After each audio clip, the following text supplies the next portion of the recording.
चलो આજે કાગળની પ્રવૃત્તિ કરશું બરાબર। તો આ કાગળનું આપણે શું બનાવવાની છે? પટ્ટી બનાવવાની છે। એટલે એ કાગળને વચ્ચેથી સરસ રીતે પટ્ટી બને એ રીતે ફાડવાનું છે।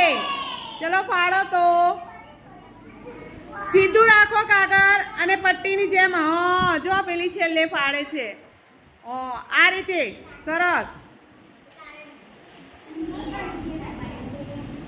चलो पट्टी बनावानी छे फटाफट। हाँ ए रीते पट्टी बनाओ। हाँ हाँ सरस जो आ रीते। हाँ हाँ हाँ हाँ सरस सरस सरस सरस। चलो बनाओ आखू कागळ आप्युं छे एटले आखा कागळनी पट्टी। अरे वाह सरस। हाँ लो आडी अवड़ी गई पट्टी देखो सरस।